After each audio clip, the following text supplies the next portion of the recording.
সম্পর্ক রক্ষা বলা আলওয়ালা আলওয়ালা ওয়ালা ওয়ালা তো ওলি কয় না ওলি আমরা ওলি বলি। ওলি অর্থ কি? বন্ধু। ওলি অর্থ বন্ধু, ওলি অর্থ সাহায্যকারী। এই জন্য এর থেকে আমাদের দেশে আলেমদেরকে মানবতা হচ্ছে বন্ধু। আলেমরা হচ্ছে সমাজের সাধারণ মানুষের জন্য বন্ধু, অভিভাবক এবং তারা মুরব্বী। এই অর্থে মানবতা। এই মানবতার জন্য শিরিক নেই। সেজন্য শব্দ মুস্তারাক কয়টা, মুস্তারাক শব্দ এর বিভিন্ন অর্থ আছে। এই জন্য মুরব্বী অর্থে মানবতা। আল্লাহ যে মাওলানা, তিনি আল্লাহ তারা সবাই কিন্তু কথা বলেন। তখন হচ্ছে তখন অর্থ হয়ে যায় আন্তা মাওলানা, আপনি আমাদের রব অর্থ হয়ে যায়। তখন আলাদা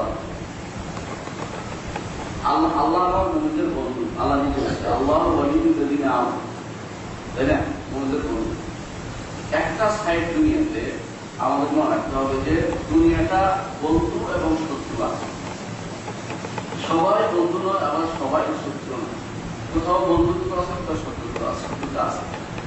যেদিক থেকে আদম আলাইহিস সালামকে শয়তান ফুসলাইছে, সেই দিক থেকে শয়তান একটি দল, আদম আলাইহিস সালাম আরেকটি দল।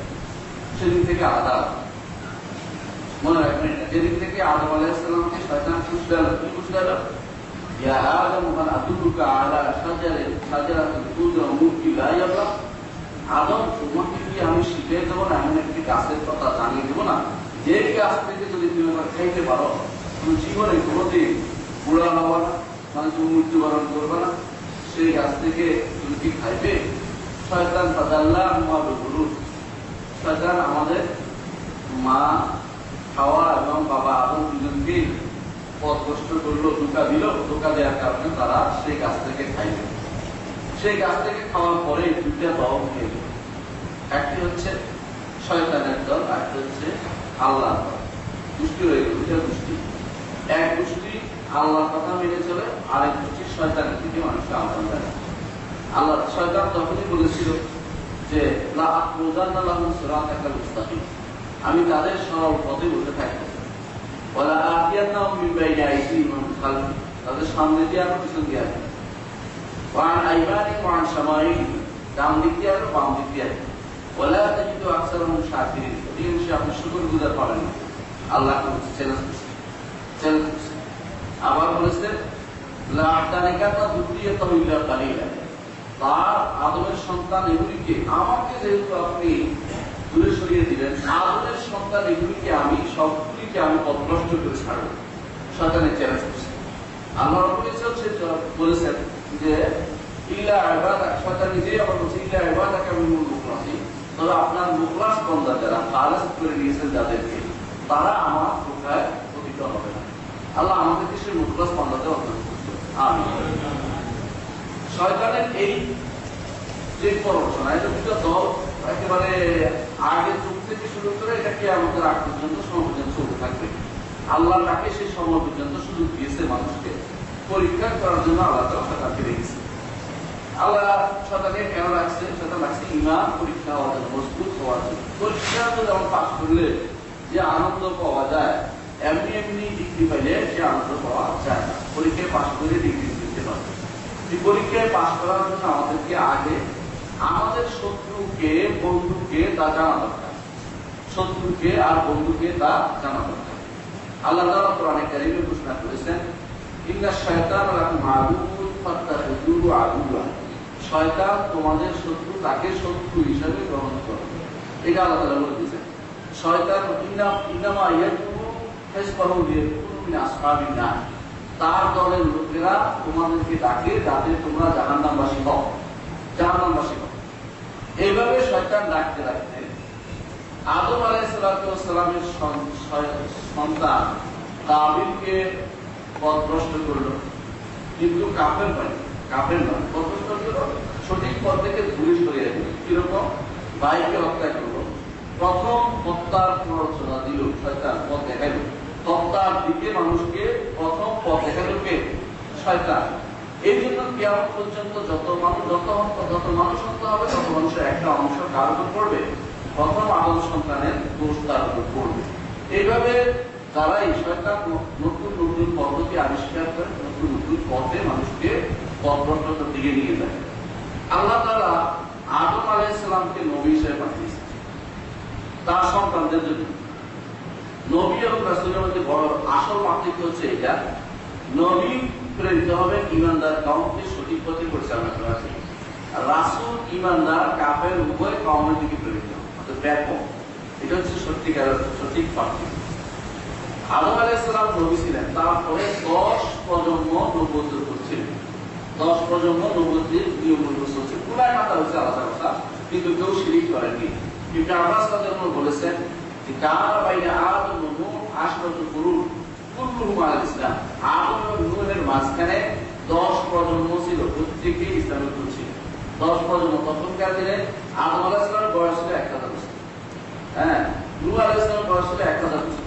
ধর আপনি চিন্তা করেন, তাহলে একটা 10 প্রজন্ম প্রায় বিরাট একটা অনেক বড় সময় পর্যন্ত ইসলামের উপর মানুষ ছিল।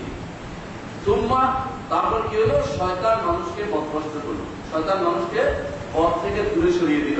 তখনই আল্লাহ তাআলা একজন বড় নবী পাঠালেন, রাসূল পাঠালেন, তিনি হচ্ছেন নূহ আলাইহিস সালাম। নূহ আলাইহিস সালামের সময় থেকে ঠিক এই যে যুদ্ধ চলছে সেটা হলো হক এবং বাতিলের যুদ্ধ, বন্ধু এবং শত্রু চেনার যুদ্ধ। সেই যুদ্ধ তখন থেকে আজ পর্যন্ত চলছে এবং সেটা চলিয়ে যাচ্ছে। এইটাই হচ্ছে কার সাথে আপনি বন্ধুত্ব করবেন, কার সাথে আপনি শত্রুতা করবেন, ইসলামের এই নীতিটা এখন থেকে আমার বোঝা দরকার। ইসলাম কি নীতি শিক্ষা দিয়েছে? ইসলাম নীতি শিক্ষা দিয়েছে এটা যে যে ব্যক্তি ইসলাম গ্রহণ করবে সে বাহ্যিকভাবে দূরের হলেও সে আপনার কাছে, আর যে ব্যক্তি ইসলাম গ্রহণ করবে না সে আপনার যত কাছেই হোক সে আপনার দূরের মানুষ বলে বিবেচিত হবে, দূরের মানুষ বলে বিবেচিত হবে। দেখুন, নূহ আলাইহিস সালাম তার ছেলে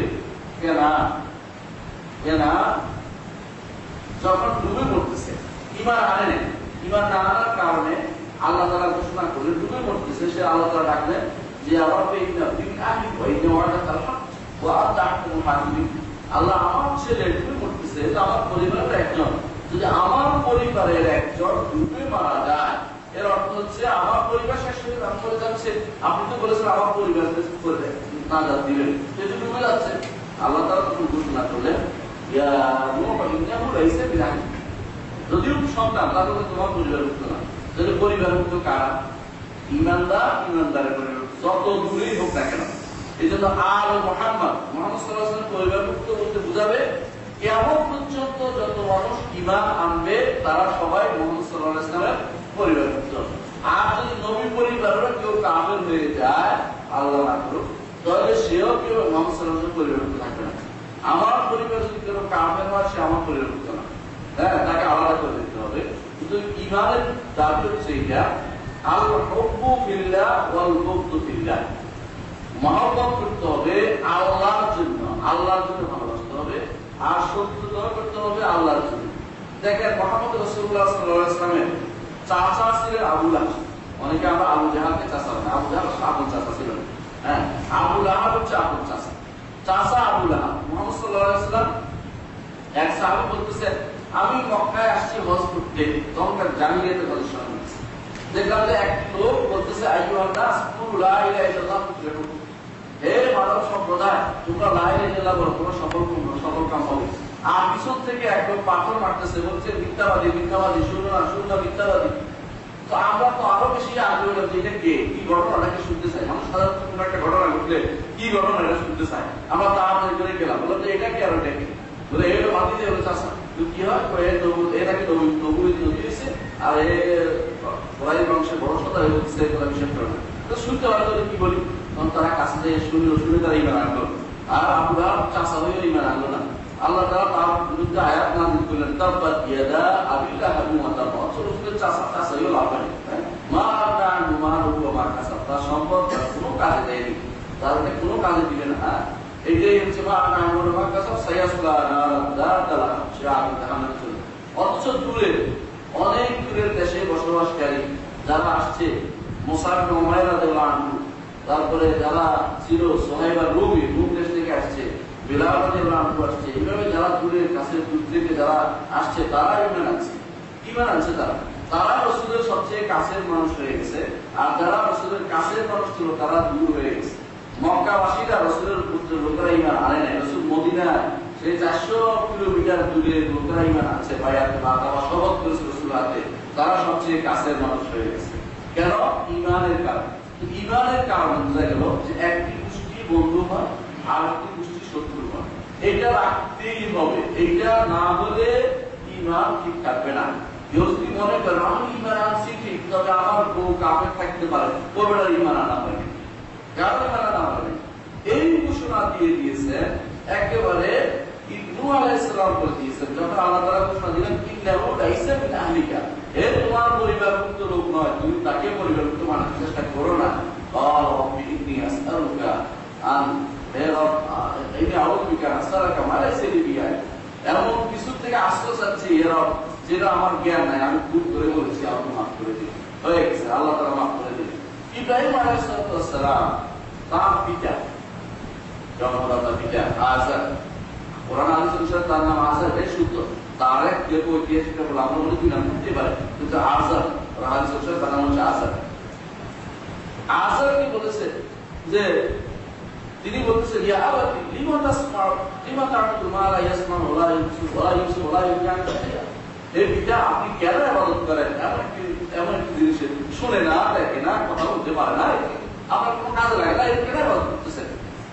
এইভাবে তিনি ডাকেন ইয়া আবাতি ইন্নী কাদ জাআনি মিনাল ইলমি মা লাম ইয়াতিকা ফাত্তাবি'নি আহদিকা সিরাতান সাওয়্যা, বাবা আমার প্রিয় বাবা, আমাকে আমার কথা শুনেন, আমার কাছে আল্লাহর পক্ষ থেকে হেদায়েত আসছে, এগুলি অনুসরণ করে আপনি শেষ হয়ে যাবেন। কত রকম বুঝাইল প্রিয় বাবা বলে, কিন্তু শুনলেন না পিতা। না শোনার কারণে কি বললেন তিনি বললেন, বরং পিতা বলে দিল ওটা আল্লাহ তাআলা আয়াতে ইব্রাহিম, ইব্রাহিম তুমি কি আমার ইলাহ থেকে বিমুক্ত? আমাকে ছেড়ে চলে যাও, চলে বাড়িয়ে আমাকে ছেড়ে চলে যাও। তখন ইব্রাহিম আলাইহিস সালাম ছেড়ে চলে গেলেন। এবং তিনি বললেন যে ইন্না বুরাআউ মিনকুম ওয়া মিম্মা তা'বুদুনা মিন দুনিল্লাহ, মানে আমরা আলিমদের শব্দ ইব্রাহিম আলাইহিস সালাম পরীক্ষা দিয়েছেন, সে পরীক্ষায় পাস, সমস্ত পরীক্ষায় পাস। এই একটি ব্যক্তি যাকে আল্লাহ তাআলা ইমাম ঘোষণা করেছেন, বাবাকে ছেড়ে গেছে, বলছে ঠিক আছে বাবা আমাকে ছেড়ে চলে গেলাম, তুমি বলছো চলে যেতাম, চলে যাচ্ছি। হ্যাঁ, বউকে নিয়ে আসছেন, পথের বহু ঘটনা তিনি দিলেন, ছেলেকে কোরবানি দিলেন, কত কি না করলেন। আল্লাহ সমস্ত বলছে এটা করো এটা করো, ইনি যাওয়ার কালে ক্লাস ইমামা ইনি চালাই ইব্রাহিম রাব্বুল কালিমাতি, অনেকগুলো দিনে পরীক্ষা, সব পরীক্ষায় পাস। এই ব্যক্তি ঘোষণা করেছেন কত যে আমাদের মধ্যে তোমার মধ্যে কখনো মিল হইতে পারে না, কাফের এবং ইমানদারের কখনো মিল থাকতে পারে না। কাফের ইমানদার যদি করে কেউ বলে বর্তমানে আন্তর্ধর্মীয় সংলাপ নাম দিয়ে, আন্তর্ধর্মীয় সংলাপের কথা ছিল সংলাপ এখন হলো সর্বধর্ম প্রার্থনা সভা, এগুলি সর্বধর্ম শয়তানি সভা, প্রার্থনা সভা না, এগুলি না যায় সম্পূর্ণ হারাম। কখনো ইমানদার এবং কাফের একসাথে বসতে পারে, একসাথে হতে পারে না। রাসূলুল্লাহ সাল্লাল্লাহু আলাইহি ওয়াসাল্লাম বলেছেন লা ইয়াতারাআ নারান, দুই আগুন যেন একসাথে দেখা না যায়, দুই চুলা যেন একসাথে না যায়। মুহাম্মদ রাসূলুল্লাহ সাল্লাল্লাহু আলাইহি ওয়াসাল্লাম সেভাবে নিষেধ করেছেন। আর আমরা আমাদের অমুক বন্ধুদের হিসেবে বন্ধু পাই, কখনো কাফের ইমানদারের বন্ধু হতে পারে না। কোরআনে কারিমে আল্লাহ তাআলা বলে দিয়েছেন লা ইয়াত্তাখিযুল মুমিনুনা কাফিরিনা আউলিয়া মিন দুনিল মুসলিমিন, ইমানদাররা কখনো কাফেরদেরকে বন্ধু বানাতে পারে না, ইমানদারদেরকে শুধু বন্ধু বানাতে পারে। ইমানদারদের কাফেররা কখনো বন্ধু হতে পারে না। তো বোঝা গেল যে এই যে ইব্রাহিম আলাইহিস সালাম যে একটা পার্থক্য সূচনা করেছেন, কিয়ামত পর্যন্ত পার্থক্য থাকতেই হবে, কখনো মিলিয়ে যেতে পারবে না। ইউরোপ আমেরিকার যেটা চায় ইসলাম হাদাই বলে ওরা ওদের তো শয়তান কি চায়, ওরা কি চায় ইসলাম হাদাই, অর্থাৎ সভ্যতার সাংস্কৃতিক ইসলাম, সভ্যতার ইসলাম। আর আরবদের এটা নাকি বেদুইন ইসলাম নাকি এর উপর একটা অপর প্রতি বিদ্বেষ প্রকাশ হয়েছিল। এখন সভ্যতার ইসলাম হচ্ছে পরস্পর বন্ধু, তুমি মুক্তি বোঝা করো, তুমি আমার কিনা। এই জন্য আমাদের কেউ কেউ দাবি করছে মসজিদের ভিতরে নাকি কোন বেটা তার কেউ নাকি তাদের সাথে সম্পূর্ণ মিথ্যা কথা, কোনো বিশ্বাস করে না, এগুলি বিষয় করে মিথ্যা কথা বলা, মিথ্যা কথা প্রমাণ করার জন্য সিরাতের কিতাবে দুর্বল বর্ণনা কোথাও কিছু একটা পাইছে, যে ব্যক্তি ডুবে যাচ্ছে সে কিছু পাইলে তাকে এটা করতে চায় যে নামে বাঁচতে, এরা ডুবে গেছে, কি করবে, একটা দিয়া ইসলামকে, ইসলামের শেষ করার জন্য, ইসলামের ক্ষতি করার জন্য উঠে পড়ে লেগেছে। কখনো ইমানদার এবং কাফের একসাথে বসতে পারে না। আল্লাহ তাআলা নিষেধ করেছে। আল্লাহ তাআলা বলেছেন, ফালা তাকরু বা'দা যিকরা মা কাওমি যালিমিন। আপনাকে স্মরণ করিয়ে দেওয়ার পর কখনো এই জালেম কওমের সাথে আপনি বসতে পারেন না। বসা পর্যন্ত নিষেধ করেছে রাসূলুল্লাহ সাল্লাল্লাহু আলাইহি ওয়াসাল্লাম। আল্লাহ তাআলা রাসূলুল্লাহ সাল্লাল্লাহু আলাইহি ওয়াসাল্লাম করে দিয়েছেন। রাসূলুল্লাহ নিজে নিষেধ করেছেন। তিনি বলেছেন যে, যখন বলেছেন ঈমানের কথা তখনই বলেছেন ওয়ান তুবারকাল মুশরিকিন। আর একটা ঈমানের তোমার বড় শর্ত হচ্ছে মুশরিকদের থেকে তোমাকে আলাদা হয়ে যেতে হবে। কখনো মুশরিক এবং ঈমানদার একসাথে বসবাস করতে পারে না। হ্যাঁ, তাদের সাথে ঝগড়া বিবাদ নয়, মানে একই পরিবারের ভিতরে ওই একসাথে খাইতেছে এটা নয়, এটা কোনদিন করা যাবে না। বরং ঈমানদারের তার ইহতিসাব বিন্যাস থাকবে, নিজের ঈমানের প্রতি তার সম্মানবোধ থাকবে। কেমন সম্মানবোধ সাহাবায়ে কেরাম রক্ষা করেছেন চিন্তা করে দেখেন। আবু বকর রাদিয়াল্লাহু আনহুর ছেলে আব্দুর রহমান বলছেন, তখন তিনি ঈমান আনেন না, বলছেন বদরের যুদ্ধে তিনি ঈমান আনেন। বলছে, বাবা কি করবো, বাবা বদর যুদ্ধে আপনাকে আমি দেখেছিলাম, আমি কিন্তু আপনাকে আক্রমণ করিনি, মনে করছে এটা ক্রেডিট দিচ্ছে। বাবা বললেন, যদি তোমাকে আমি দেখতাম তোমাকে কর্ণাটকা লিখতাম, খুশি হওয়ার কিছু নেই, তুমি কার। আবু উবাইদা কি করেছেন, আবু উবাইদা উনি তার বাবার হত্যা করেছেন, আলী রাদিয়াল্লাহু তাআলা আত্মীয়কে হত্যা করেছেন। কেন? তাদের ঈমান উপর এখানে কোনো বন্ধুত্বপূর্ণ সম্পর্ক সুযোগ নেই।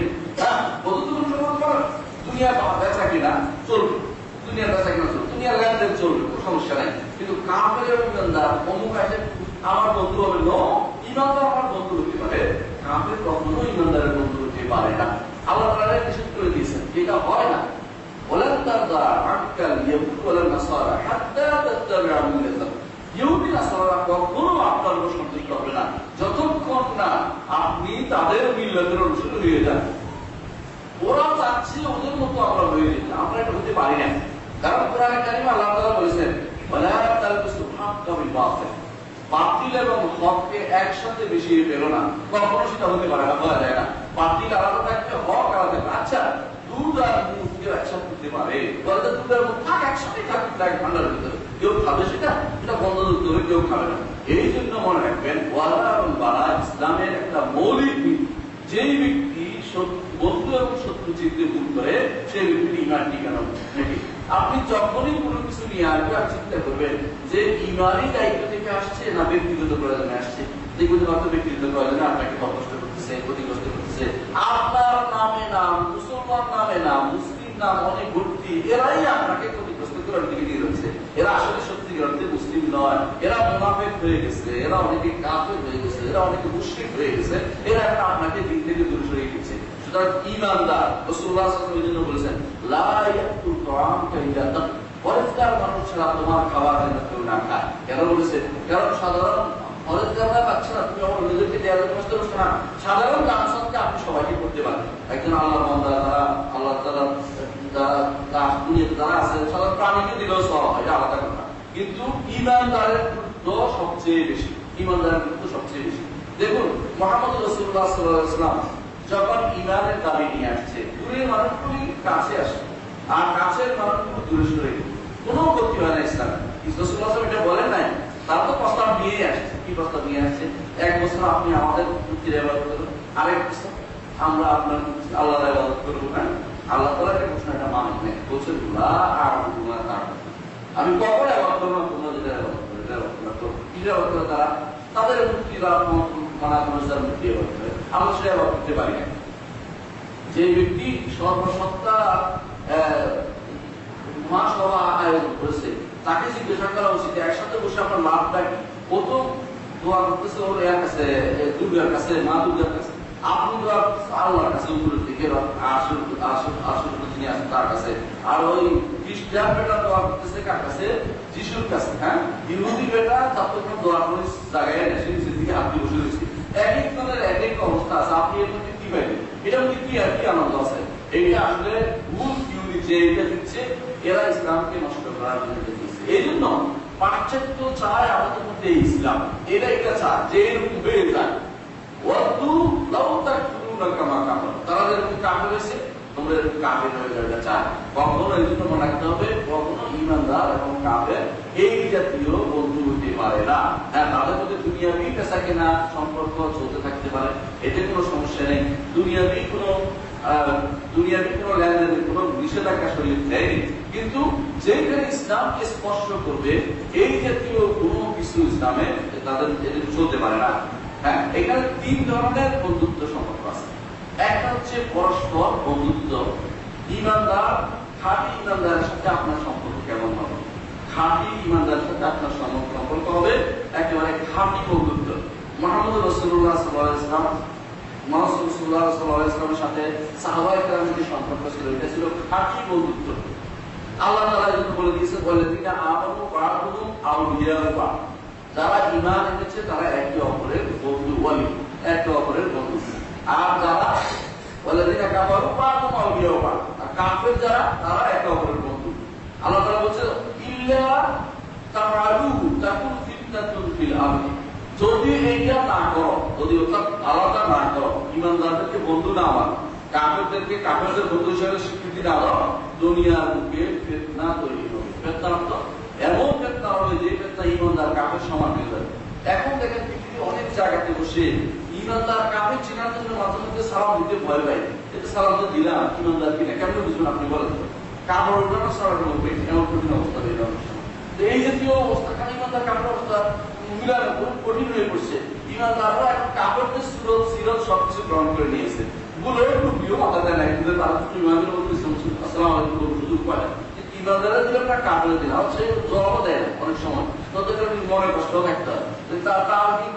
কারে সালামটা দিলাম, মনে মনে দুঃখ থাকে যে কারে সালামটা দিলাম, নাকি কাপড়ের সালাম দিয়ে দিলাম। তো বুঝা গেল এরা ঈমানদার সত্যিকার অর্থে ঈমানদারের বন্ধু।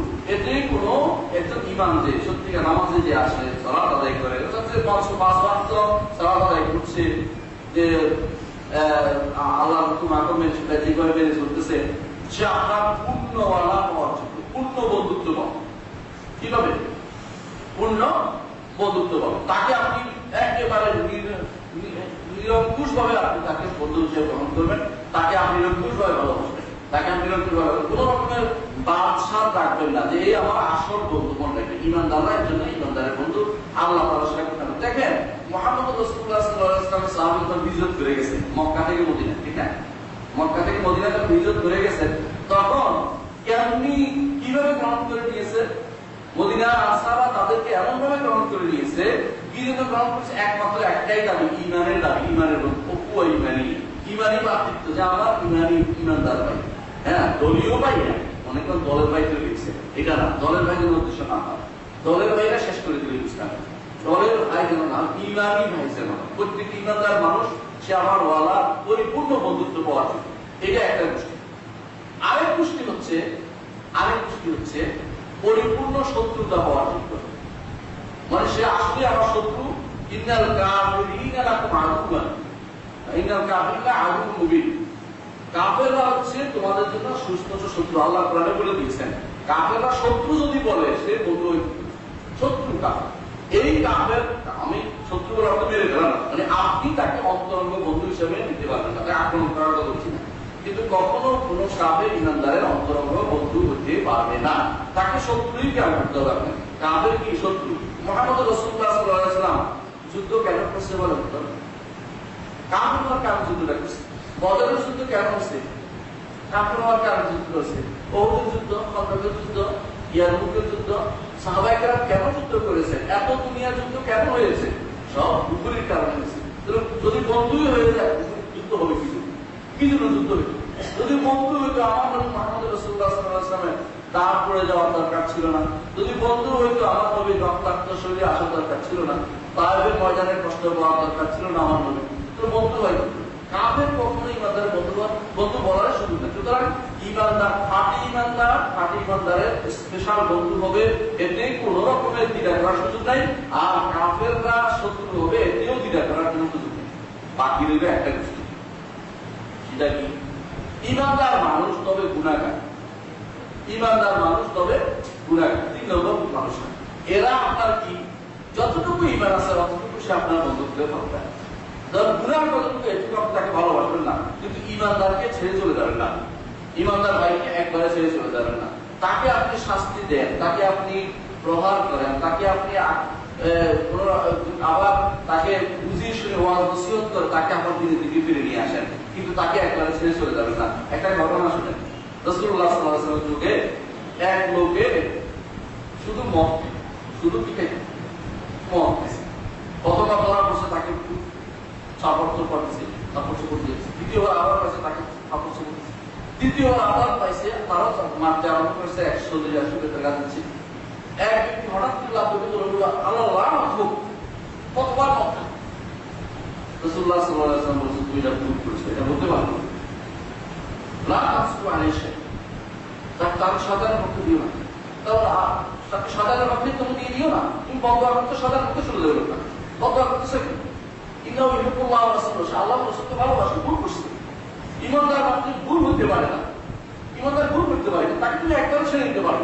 এই জন্য ঈমানদারদেরকে আপনার আমার এই যে আলোচনা করেছে আমাদের ভাই, যে হক সৎ কাজে আদেশ, সৎ কাজে নিষেধ, এটা ঈমানদার মধ্যে চলতেই থাকবে। কেমন চলবে, আল্লাহর নির্দেশ এটা চলবে।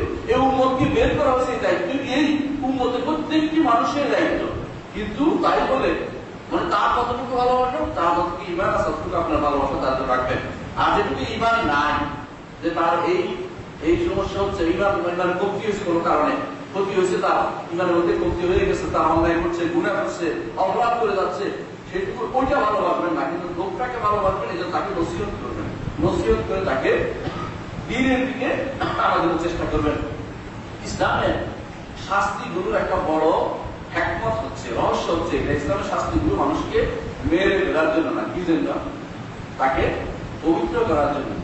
ইসলামের শাস্তিগুলো হচ্ছে মানুষকে পবিত্র করার জন্য। এই জন্য রাসূলুল্লাহ সাল্লাল্লাহু আলাইহি ওয়াসাল্লাম বলেছেন যে কেউ যদি কোনো শাস্তির পায়, দুনিয়াতে আল্লাহর শাস্তি নির্ধারণ করেছে অপরাধে, তাহলে সেটা তার জন্য কাফারাতুল্লাহ, কাফারা হয়, তার জন্য কি হয়? কাফারা হয়। আপনি শুনে আশ্চর্য হবেন, যখন নাইজেরিয়ার কয়েকটা রাষ্ট্রে ইসলামী রাষ্ট্র প্রতিষ্ঠা হলো, ইসলামী আইন প্রতিষ্ঠা হলো, তখন এক মহিলা চুরি করার কারণে হাত কেটে দিল। এখন তাকে নিয়ে সারা বিশ্বের তথাকথিত ইয়াগুলো, মিডিয়াগুলো, কাপের মিডিয়াগুলো, কাপের সাথে মুনাফিক মিডিয়া, এরা ইসলাম কখনো চায় না। এরা চায় ইসলাম এবং সব একটা হয়ে যায়, ওরা চায় না ইসলামী আইনটা কোনো একটা জিনিস জানে যে এটা কি বাস্তবায়িত হয়েছে, শান্তি আধার ইসলাম থেকে মানুষকে ফিরে দেওয়া, দলে দলে মানুষ ইসলাম গ্রহণ করবে, এগুলো তারা এটা চায় না বাস্তবায়িত। যা কি করলো, মহিলাকে নিয়ে গেল, জোর করে ধরে নিয়ে গেল যে তোমার মিডিয়ার সামনে কিছু বলো, তোমাকে হাত কেটে দিল দিতে। মহিলা বলবো, আরে আমি কি বলো, আমি তো মনে করতেছি আল্লাহ আমাকে পবিত্র করেছে। ওদের সব উদ্দেশ্যই বন্ধ হয়ে গেল, উদ্দেশ্যটাই বন্ধ হয়ে গেল।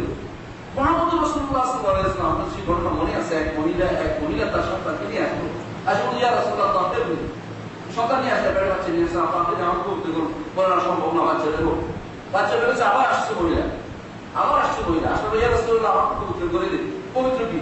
আমি গুনাহ করছি, আমি দোয়া বছর আমার এই দোয়া বড় দোয়া বসাই, আমি ছোটখাটো দোয়া বসাই, যে দোয়া আমি নাম দিয়ে দোয়া করছি। রাসূলুল্লাহ সাল্লাল্লাহু আলাইহি ওয়াসাল্লাম বলেন যে বাচ্চা এখন খাওয়া শুরু করে, খাওয়া নিয়ে আসুক, খাওয়া শুরু করুক, তারপরে এরপরে আবার আসছে মহিলা, এসে বলছে ইয়া রাসূল দেখেন দুটো বিস্কুট খাচ্ছে, মানে খাওয়া রুটি খাচ্ছে। রাসূলুল্লাহ সাল্লাল্লাহু আলাইহি ওয়াসাল্লাম ঘোষণা দিলেন, তাকে বাইরে ফেলা হলো, পাথর মারা হলো।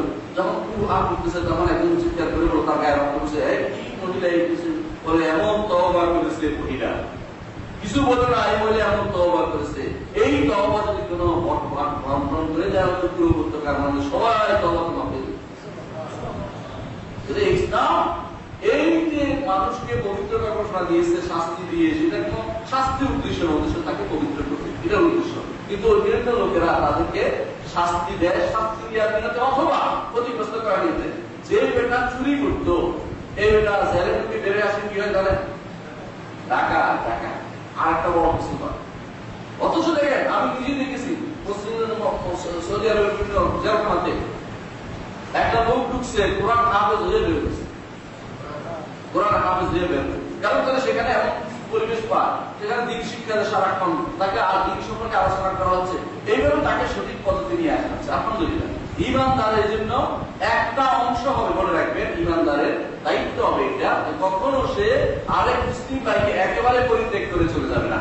তাকে তার ইমানের যতটুকু অংশ আছে অতটুকু যেটা ভালোবাসবে, আর যতটুকু অন্যায় আছে অতটুকু তাকে ঘৃণা করবে, কিন্তু তাকে সবসময় টেনে ইমানের পথে রাখার জন্য ওয়াজ করবে, নসিহত করবে, সঠিক কাজ করবে, তাকে আমি মা বলেন সব কাজে আদেশ দিবে, অস্থায়ী করবে, এটা করে তাকে নিয়ে আসবে। তাহলে মানুষের 3 শ্রেণীর বাইরে নয়, পৃথিবীতে যত মানুষ আছে আপনার 3 শ্রেণীর বাইরে নয়। ইমানদার আপনার খালেস একান্তভাবে বন্ধুত্ব পাবে, কাফের একেবারে শত্রুতা পাবে, কোনো সন্দেহ নেই। তার সাথে আপনি আল্লাহ কোরআনে কারীমে কিছু জিনিস রাসূলুল্লাহ সাল্লাল্লাহু আলাইহি ওয়াসাল্লাম হাদিসেও জিনিসকে আপনাকে ছাড় দিয়েছে। এটা হচ্ছে যদি দাওয়াতের খাতিরে আপনি যদি কোনো কাফেরের সাথে সম্পর্ক তৈরি করেন, তাকে ইসলামের দিকে নিয়ে আসেন, আপনার কোনো কিছু ছাড় দিয়ে নয়। আপনি বলছেন তাকে দাওয়াত দেওয়ার আমরা রমজান আসতেছে, ঠিক আছে, আমি ফিতরুল্লাহ না রাখি, হ্যাঁ, এইটা নয়, আপনার ছাড় দিয়ে হবে না, আপনার বোঝা ঠিক থাকে। হ্যাঁ, এরপর সে আসছে বলে তো ইফতার করতেছে, আমার খাওয়াবেন, খাওয়াবো, দেখি তুই ইসলাম হয়ে যা না, ওটা একটু হবো না, ইফতারি খাওয়াবে না, খাবার হিসেবে তাকে দিবেন, খা। ইফতারি কিন্তু আমাদের একান্ত ইফতার খাওয়া যায় না, এটা আমাদের নিজস্ব খাবার, সাইডে খাওয়াবে, মুসলমান তারা কেউ খাবে, তো এই তারা এমনি খাওয়াবে, সে খা।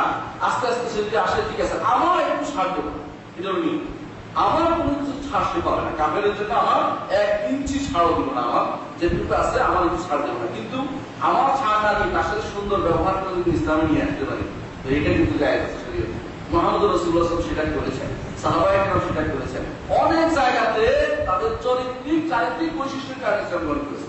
আমাদের দেশে চট্টগ্রাম বন্দর দিয়ে ইসলাম ঢুকেছে, জানেন, এখানকার মানুষ কি যুদ্ধ করেছেন? কখনো না।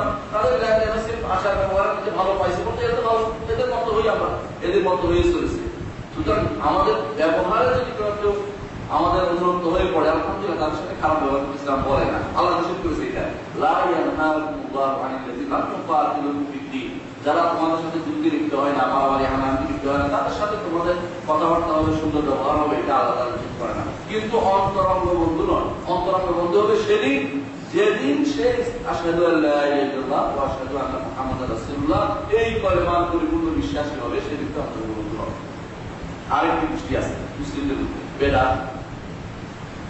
বেদাতের সাথে আপনার সম্পর্ক কেমন হবে, এটা বন্ধুত্ব এবং বন্ধুত্বপূর্ণ সম্পর্কের সাথে সংশ্লিষ্ট জিনিসটা।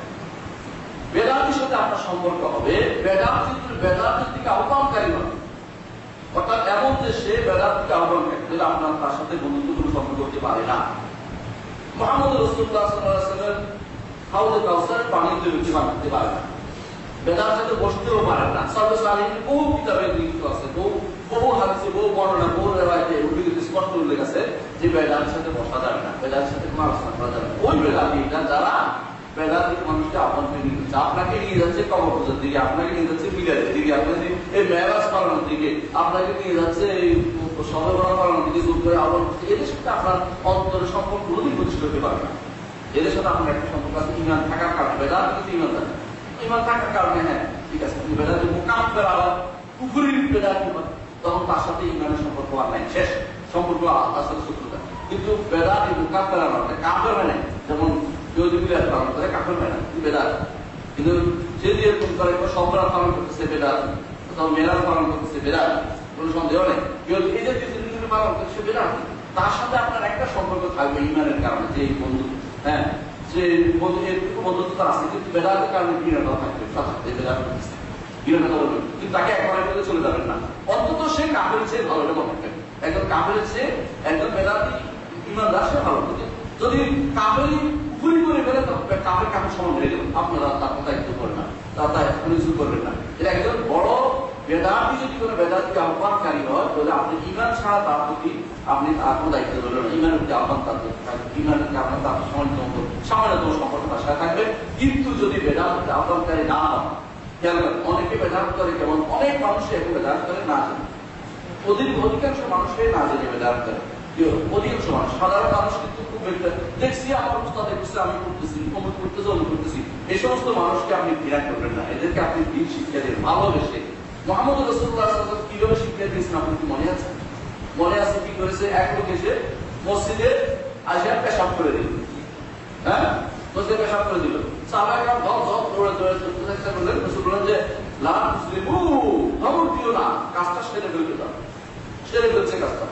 দেখে বললেন ইয়া ফুলান, এই মসজিদগুলি এই কাজের জন্য নির্মিত হয়, মসজিদ আল্লাহর জিকিরের জন্য, তাসবিহের জন্য, হ্যাঁ মসজিদগুলি সালাতের জন্য, তুমি এটা কি করলে? তুমি এটা আর কখনো করো না। তোমরা পানি এক গ্লাস পানি ঢেলে দাও, পানির সাথে এটা চলে যাবে। মোহাম্মদ রাসূলুল্লাহ সাল্লাল্লাহু আলাইহি ওয়াসাল্লামের এত সুন্দর ব্যবস্থা শুনে বেদুইন বললো, আল্লাহ আমার কেবল মোহাম্মদ তুমি রক্ষা করো, আর কাউকে মনে মনে করছে এরা সব আমার মানতে আসছে।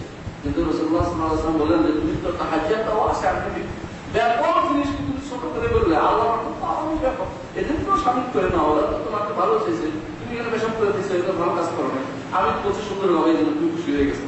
তো বুঝিয়ে দিল যে বেদাতের সাথেও সম্পর্ক আমাদের কেমন হবে, অন্যায়কারীর সাথে সম্পর্ক আমাদের দিতে হবে, তাকে বুঝানোর মতো সুযোগ দিতে হবে।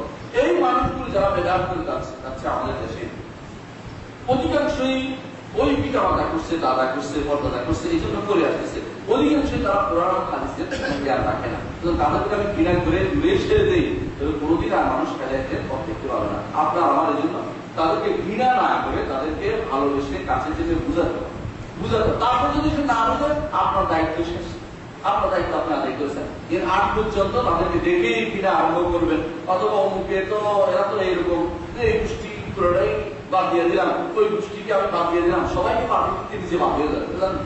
সবাই কিন্তু বাদ দিয়ে দেয়, একসাথে নিজে বাদ করে দেয়। তো আমি বলতে আমিও দেখতে পারি, দেখতে পারি, ঘরের ভিতরে আপনি একা হয়ে গেছেন, সবার আবার একটা হয়ে গেছে, আলাদা হয়ে গেছে, ভালো হয়ে গেছে।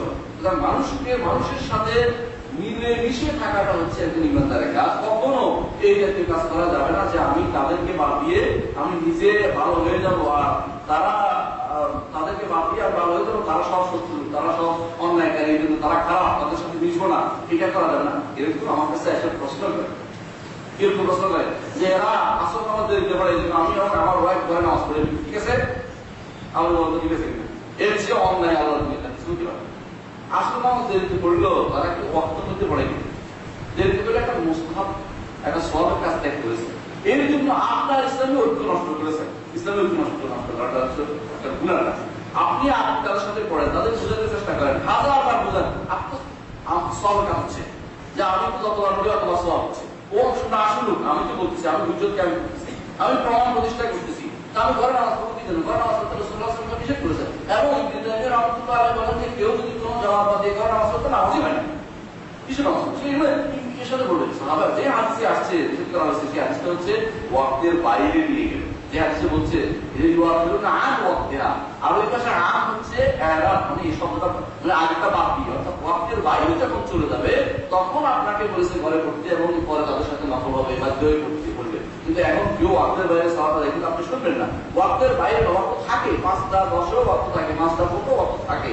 সুতরাং আপনি মনে করেন না যে আপনি ওয়াক্তের বাইরে সওয়াবের অধিকারী হয়েছেন, কিন্তু অহংকারে ভেঙে পড়ার কোনো কারণ নেই। হ্যাঁ, তারও ওয়াক্তটা থাকে, কিন্তু আপনি মনে করবেন অবশ্যই যে তাকে বুঝানোর দায়িত্ব আমার, ইমাম সাহেবকে বোঝানোর দায়িত্ব আমি, শত মানুষকে বুঝাবো। কখনো আমি এই অন্যায়টা করবো না যে আমি নিজেই একটা ভালো মানুষ, আর কেউ ভালো মানুষ নাই, এই চিন্তা ভাবনা আমি করবো না। তাহলে দেখেন, কখনো আমরা বন্ধুত্বপূর্ণ সম্পর্ক রক্ষার ক্ষেত্রে একটা ব্যালেন্স রক্ষা করি, শত্রুতা করার ক্ষেত্রে ব্যালেন্স রক্ষা করি। শত্রুতা তো আমার অন্তরের জিনিস, এটা বাইরে প্রকাশ করে তুই আমার শত্রু, এটা বড় দায়িত্ব নয়, এটা স্পষ্ট বুঝাই যাচ্ছে অন্তরের কি জিনিস। কোনো কাপড়কে বলে না দেখেই যে তুমি আমার শত্রু, এটা বলার কাম নয়, এটা হচ্ছে আপনার মনের ব্যাপার। অন্তরঙ্গ বন্ধু সে হতে পারবে না, সে যাই হোক না, সে যাই হোক মুখের অন্তরঙ্গ বন্ধু সে হতে কখনো পারবে না। আমার মনে হয় সময় সবটার কারণ লম্বা না কিন্তু পছন্দ থেকে কেমন, আমি চাচ্ছিলাম কিছু নিদর্শন নিজে কাপড়ের বন্ধুত্ব সত্যি আজকে আলোচনা করতে পারবো না। তো আজকে আলোচনা এখানে সমাপ্ত। আকীদা বিষয়ক মতভেদের সমাধান কি? আকীদা বিষয়ে মতভেদ হচ্ছে অবশ্যই কোরআন এবং সুন্নাহ সহিহ আকীদা থেকে রাখতে হবে। এখানে কোনো দ্বিমত থাকার কোনো সুযোগ নেই।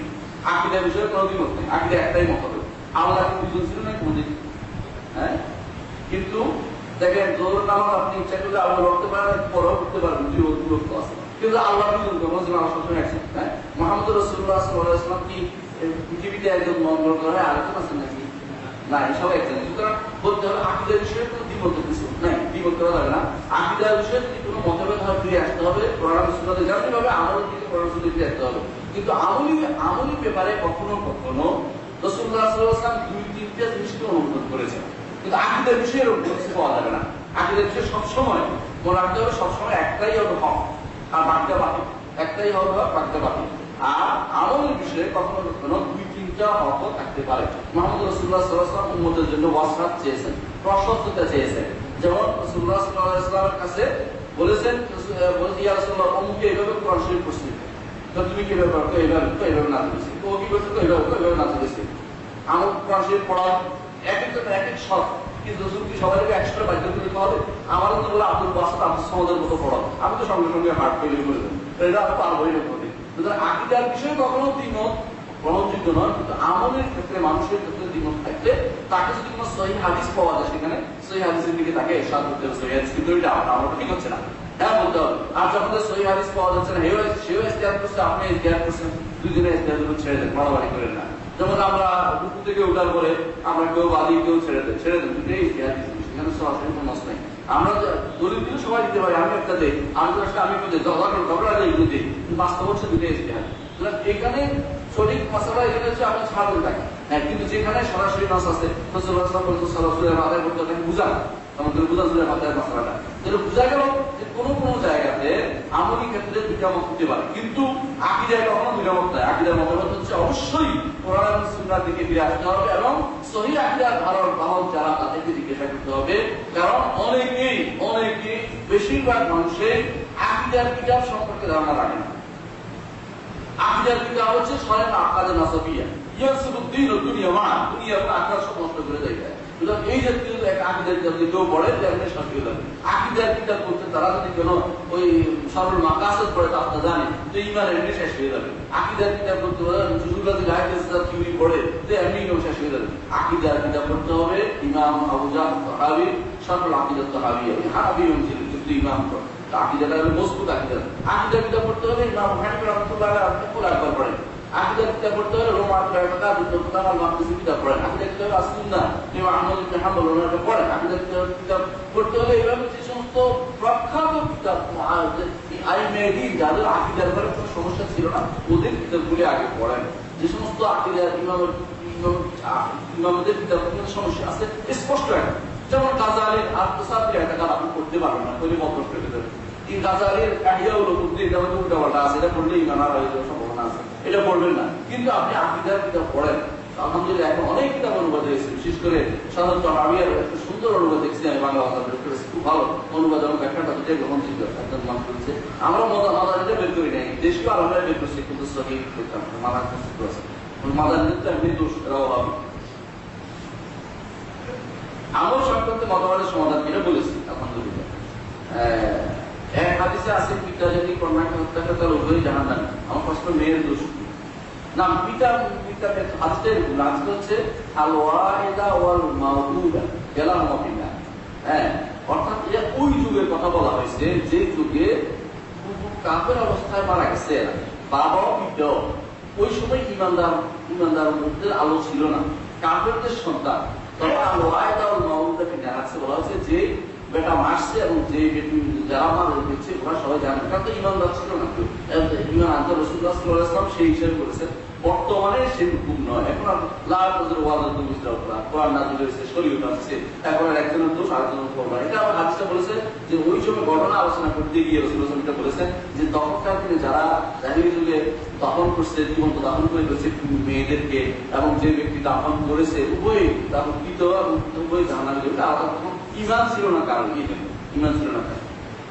আমরা নিজেদেরকে মুসলিম নাকি অবশ্যই মুসলিম বলবো। আপনি যদি ভাগ করে দেন একসঙ্গে আরেকটা ভাগ করবো, জানেন এখন এত ভাগ হচ্ছে, ভাগের ভয়ে আমরা বলে যাচ্ছি ভাগ 2 জন 3 জন একবার আবার এক ভাগ আবার এক ভাগ।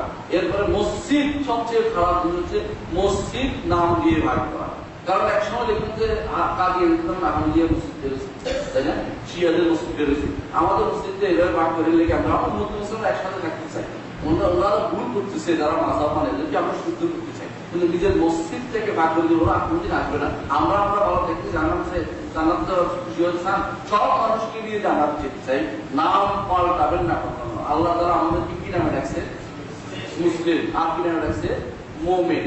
সুতরাং ইমানদার, রাসূল ইমানদার রাখছে, ইয়া আইয়ুহাল্লাযীনা আমানু, আল্লাহ তাআলা কোরআনে বলছে মুসলিম বলতে বলছে, এই জন্য রাসূল নিজে রাখছেন। কখনো এই জাতীয় আমরা ফেরকা বলতে আত্মমর্যাদা বোধ বা নিজেদেরকে তাজকিয়াতুন নাফস, নিজেদেরকে নিজেদের পবিত্র ঘোষণা করে দেওয়া, এই দুটি ইমানের অংশ না। নিজেদের ইমান রুকিয়ে রাখেন, আলহামদুলিল্লাহ ইমান আমরা ইমান পরিপূর্ণ আছে ভালো। ইমানের দাবি হচ্ছে আপনার ইমানটা সবার কাছে পৌঁছে দেওয়া। রাসূলুল্লাহ সাল্লাল্লাহু আলাইহি ওয়াসাল্লাম মার কেসে না কান নাই, আপনি কয়বার মার কেসে দিবেন? একদিনও খান নাই, তো আপনি তো দাওয়াত দিতে আসলে আপনি তো দেবার তাই না, বুঝাই কিছু তোমার তো খেতেই হবে। আমার এলাকায় গেছি মাটি ধরছি, আমি চলে আসছি, এটা তো আছে, এরকম অনেক জায়গা আছে। তো আমার তো আমি জায়গায় গেছি, সেখানে আমার তো 80 লাখ টাকার ঘটনা করছে চ্যালেঞ্জ, আমি বলছি আমি আমার টাকা নাই, আমি চলে আসছি, আমার যদি চ্যালেঞ্জ যদি 10,000 টাকা দিতে হবে না, টাকা নেই, আপনি চ্যালেঞ্জ কিছু হয় না, ওরা সহায়তা করে। আমি বলছি যদি বলছি একটু যে আমাদের একটু ডক্টর আছেন, ডক্টর আনলে এরপর ওরা দেখা নেই। আপনি তো বুঝাচ্ছি যে কখনো আমরা নিজেদেরকে ভিন্ন নাম দিয়ে না, আমি মুসলিম, আরে আমি আপনি সমান, আরে আপনি ভুল করছেন, আমি দেখতে পাচ্ছি, আমার কোরআনের হাত সেটা বলছে, কোরআন এটা বলতেছে, আপনি তো ভুল করতেছেন, আপনি খবর সেটা করে আয় আয় আপনি ইমান তো না, সারা জীবন আমার শেষ হয়ে গেছে, তখন সে মনে করবে আপনি বলেন যে তো ওহাবি, ও আবার শুননি, আমরা তো শুননি করতে পারি তার জন্য, আর তো ওহাবি, তো আমাদেরকে আলাদা করে দিলে আপনাদের শুনলো না কেন, এই যে এটা ঠিক করে বললাম, আমি একজন মুসলিম, আপনি একজন মুসলিম, আপনি ভুল করছেন, আমি শিখাই দিলাম, এভাবে বলা যায়, তা আমাদের জন্য এটা খুব গুরুত্বপূর্ণ জিনিস। রুকু থেকে উঠে আমার হাত বাঁধার হাদিস আছে কি, মাশাআল্লাহ, একটু আগে আলোচনা হয়ে গেছে, আমি বলেছি যে এটা ইজতিহাদি জিনিস, তারপরে একটা হাদিস, একটা হাদিসের উপর করেছে, হাদিসটা হচ্ছে রাসূলুল্লাহ সাল্লাল্লাহু আলাইহি ওয়াসাল্লামের সাহাবী বলতেছেন যে রাসূলুল্লাহ যখন রুকু থেকে উঠতেন তখন হাত এমন ভাবে দাঁড়াতেন যে হাতটা ইয়ারটা একটু লড় করে ইলা মাউজাই, এমনকি প্রত্যেক অঙ্গ তার স্থানে ফিরে যেত। রুকুর আগে হাতটা কোথায় ছিল, এটা বলছি, এটা বুঝছে আমাদের শেখ আব্দুল্লাহ রহমতুল্লাহ এটা বুঝছি বাধা ছিল, আমি এটা বুঝছি বাধা ছিল, কিন্তু বাধা, কিন্তু এটা বাকি তো মনে করি না, কেন এই ইজতিহাদটা খুব ব্যাপক নয়, এসে খুব ব্যাপক নয়। আমার বিপরীত পক্ষে সাহেব আল্লাহ বলছে না এটা হবে না, এটা বাজি, এটা বাজে কথা, উনি পড়াশোনা আলেম বুঝলেন একসাথে এটা দোষ কিছু আমরা বড় দুজনেই আলাদা করতে ইনশাআল্লাহ। রাজাবাজার কান্তারা, রাজাবাজার কান্তারা বুঝলেন তো, কান্তারা বুঝলেন, কান্তারা কি,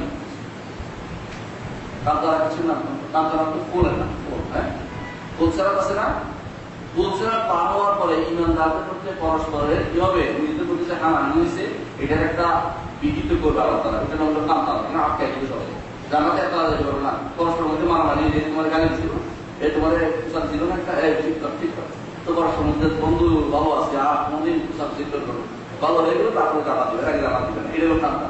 তো আমরা মনে করি যে এই সমস্ত আলেমরা পরস্পর যেটাই পোশাকি করছে একসাথে তাজাওয়াজাল কান্তারা, এরা এই জায়গা পার হয়ে ইনশাআল্লাহ জানাতে চলে যাবে, কিন্তু আমরা কিলাকিলি করে এরপরে জানানো চলে যায় কিনা সন্দেহ আছে। তো এই যে না করি, তো এই আমাদের শেয়ারের মধ্যে মনে করছেন যে এটা ইতিহাসটা শুদ্ধ এবং এটার উপর অনেকে আরো করেন, এটা নিয়ে বাড়াবাড়ি না করা উচিত। আমি মনে করি যদি পরে ভালো না করলে তাকে বলবেন যে তাকে বলবেন না বলে দিচ্ছে এটা তার এটা সামান্যতম সময় দাঁড়ানো, এটা আগে জায়গায় ক্লিয়ার জায়গা না, এটা যেমন তারা জরুরি করছে যে সামান্য দাঁড়ানো, কিন্তু আমরা তো অনেক সময় দাঁড়াই, আমরা তো লম্বা হওয়া পড়ি, বিভিন্ন মানুষ মাঝাবের লোকরা হয়তো এখন বলেই করবো, ঠিক না, রুটিন দাঁড়ানো অত উঠেও না, রুটিন চলে যাচ্ছে, কিন্তু আমরা তো অনেকক্ষণ দাঁড়াই, সুন্দর করে দাঁড়াই বলি রব্বানা লাকাল হামদ হামদান কাসীরান তাইয়্যিবান মুবারাকান সালাম ওয়া রাহমাতুল্লাহি ওয়া বারাকাতুহু আল্লাহুম্মা লা মানি'a লিমা আ'তাইতা ওয়া লা মু'তি'a কত লম্বা সময়, এটা একটা ছোট ছোট বড় সময়, ঠিক আছে, আমরা যদি একটু সময় যদি গোটা আমি বসে দাঁড়াই থাকি, যেটা হাতে রেখে যাচ্ছে আমি এই জন্য বাঁধি, এই বাধাটা কি জন্য বাঁধি আসলে অবুদিয়া দাসত্ব। আপনি যখন কোনো বড় লোকের কাছে তখনই আপনি কিন্তু কাছু মাছু হয়ে থাকেন, আপনি আপনি আল্লাহর কাছে যখন যান তখন আপনার এই অবস্থা থাকা উচিত, হাত বাঁধা তো দাসত্বের প্রমাণ। আল্লাহ দাঁড়ায় অনেকক্ষণ দাঁড়িয়ে আছেন, হাতটা ছেড়ে দেখছেন, এটা হলো গ্যাসের কথা, আমি আপনাকে বাধ্য করছি না, আমি সেটা করিয়ে জন্য করছি, সাধারণত আল্লাহ এটাই করে, যে দিকে তারা এদিকে কান দিয়ে দেয় করে, এটা আমাদের অভ্যাস যেহেতু এটা করছি, কিন্তু আমি আপনাকে বাধ্য করছি।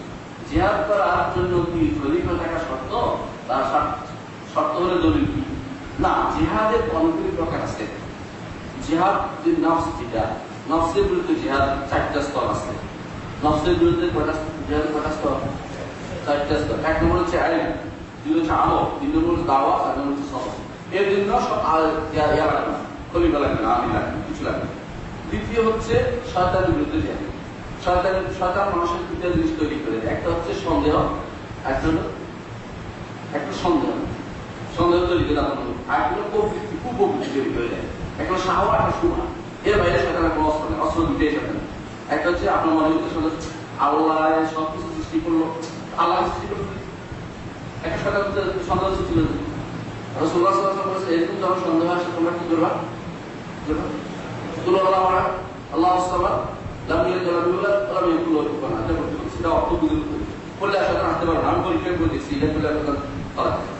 তো এটা একটা সুন্দর জিনিস। দ্বিতীয়, এটা সন্দেহ কত এই আরো কত রকমের সন্দেহ নিয়ে আসা হিসাবে যে আল্লাহ এত সৃষ্টি করলেন, তো এটা এত বড় পৃথিবী, এত যেমন যারা নাস্তিক তারা সন্দেহ হচ্ছে মধ্যে ভাবল। হ্যাঁ, এদের বিরুদ্ধে জিহাদ করার জন্য আপনার ইয়া লাগবে না, কি লাগবে না, সরকারের বিরুদ্ধে জিহাদ করার জন্য আপনার খলিফা বা আমি লাগবে না, কিছু লাগবে, আপনি নিজে করতে পারবেন। লাগবে একটা অস্ত্র, এটা হলো জ্ঞান করতে হবে। দ্বিতীয় সরকারের অস্ত্র হচ্ছে কি প্রবৃত্তি, কুপ্রবৃত্তি। এখানে বসে সমস্ত করা হচ্ছে, একটা সিনেমা দেখতে হতো কম, হ্যাঁ, হুজুরদের পরপর শোনাচ্ছে, আমি কি করি যাইয়া একটা বড় এই দেখি সেই দেখি বিভিন্ন রকম দুনিয়াটা ঘরের ভিতরে ঢুকে গেছে। তো এটা দেখা যাচ্ছে আপনার কুপ্রবৃত্তি ঢুকে দিল, এটা কিন্তু জিহাদ করতে খলিফা লাগবে না, আমি লাগবে না, আপনি পারেন তো এলেন আগেরটা এলেন, প্রথম ছিল এলেন, শুরু করছে এলেন দিয়ে, হ্যাঁ, প্রথমে এলেন ইমান না। আচ্ছা, 3 নম্বর জিহাদ হয় আরবা উসুল, অন্যায়কারীর বিরুদ্ধে। অন্যায়কারীর বিরুদ্ধে জিহাদের 3টা স্তর কি কি? মানরাম একটু মুনকার তাহলে ওইগুলো বিয়েটি পাইলে নিস্ততে পারবে ইসলাম এবং প্রকারী। যেহেতু অন্যায় দেখে সে হাত দিয়ে প্রতিহত করতে হচ্ছে, না পারলে মুখ দিয়ে, না পারলে অন্তর দিয়ে। আপনার প্রথম প্রথমটা যেটা হাত দিয়ে করবে শুধু আপনার পরিবার বা আপনার আন্ডারে যারা আছে তাদের জন্য প্রযোজ্য। আপনি যদি পরিবারে থাকেন, যে পরিবারে আপনার ছেলে নামাজ পড়ে না, যুদ্ধ করতে নামাজ পড়ে, আগে বুঝতে শুনতে হবে না, পার্টি বলছে আছে, হ্যাঁ, তারপর দিয়ে নামাজ পড়তে পারবেন, হ্যাঁ, তিনটা তারপর তিনটা দিয়ে সর্বোচ্চ 3টা, আমার হাত টুকুর উঠবে না, একটু পাই মারা নিয়ে হচ্ছে, মানে একটু উঠবে না, একটু হ্যাঁ, কাউকে আদর দেওয়ার তো শরীরে কিছু নিয়ম আছে, এই নিয়মটা রক্ষা করে কাউকে আদর দিতে হলে হাত যেন কখনো শরীরের উপরে না উঠে, কাদের উপরে না উঠে। তো এই আমি যেটা বলছিলাম, হ্যাঁ, তাহলে যদি অন্যায়কারীর বিরুদ্ধে আপনার মানে অন্যায়কারী যারা তাদেরকে আপনি বিপন্ন প্রতিহত করতে হবে, কি দিয়ে করতে হবে? মুখ দিয়ে। যে আপনার আন্ডারে থাকে তাদের করতে হবে হাত দিয়ে, আপনার আন্ডারে নেই, বাকি দুটো রয়েছে, একটা হলো মুখ দিয়ে, একটা হলো অন্তর দিয়ে। অন্তর দিয়ে এই 2 জিহাদের জন্য জিহাদের জন্য আপনার কোনো রাষ্ট্র ছিল, রাষ্ট্র লাগবে না, খলিফা লাগবে না, আপনি করতে হবে আপনার আন্ডারে, অবশ্যই করতে হবে প্রত্যেকটি মানুষকে। কেমন? বাকি হলো আরেকটা জিহাদ, সেটা হচ্ছে কাফেরের বিরুদ্ধে জিহাদ, কাফের মুনাফিকদের বিরুদ্ধে জিহাদ। সেই জিহাদের জন্য অবশ্যই অবশ্যই কি লাগবে? ইমাম মুসলিম লাগবে। কারণ এই জিহাদ কখনো ইমাম ছাড়া হয় না ইসলামিক রাসূলুল্লাহ সাল্লাল্লাহু আলাইহি ওয়াসাল্লাম সবসময় জিহাদের জন্য নিজে গেছেন অথবা আমির দিয়েছেন। আপনি চিন্তা করে দেখেন, রাসূল যে যুদ্ধগুলি করছেন, বলছেন প্রত্যেকে যাই আপনি বলেন মেরে আসেন, কিছু বলছেন যে আপনি পারেন মেরে আসেন বলছেন না, কি করছেন? আমির নিয়োগ দিয়েছেন। এই আব্দুল্লাহ বিন জাহাশ তুমি যাও, এতগুলি মানুষ নিয়ে যাও, চিন্তা করতেছে আমি পাঠিয়েছিলাম অথবা আমি নিজে গেছেন, গাছওয়া হয়েছে বা ছাড়িয়ে হয়েছে, এর বাইরে কিছু হয়নি, এর বাইরে কোনো কিছু হয়নি। এই জন্য এখানে রাষ্ট্রের অনুমতি লাগবে, কোনো কাফের বা মুনাফিক যুদ্ধের জন্য কি লাগবে? রাষ্ট্রের অনুমতি, রাষ্ট্রের প্রধানের অনুমতি লাগবে। এটা হচ্ছে মেন। কিন্তু যখন এমন অবস্থা তৈরি হয়, যখন আর কাফের মুসলিম সব সমান হয়ে গেছে, তখন সবাই চায়, কাফেররা সবাই আক্রমণ করে, কোনো দেশে আক্রমণ করে বসছে, কোনো মুসলিম দেশে, তখন আর কারো অনুমতি লাগবে না, প্রত্যেকেই তখন আমি এটা আলাদা মশলা আসবে। এর আগ পর্যন্ত কয়েকটা শর্ত মানতে হবে। এই জিহাদে যাওয়ার জন্য বাবার অনুমতি লাগবে, মায়ের অনুমতি লাগবে। কোনটা? যে কাফেরদের বিরুদ্ধে জিহাদে যাওয়ার জন্য বাবা মায়ের অনুমতিও লাগবে, ওটা আলাদা কথা। সেটা পর্যন্ত যাচ্ছে কিনা, এর আগে তো আমরা করতে পারছি না। হ্যাঁ, এর আগে বিজেপিটা হয়েছে কিনা, আমল সবর দেওয়া হয়েছে, হয় নাই। সরকারের একটা হচ্ছে, হয় নাই।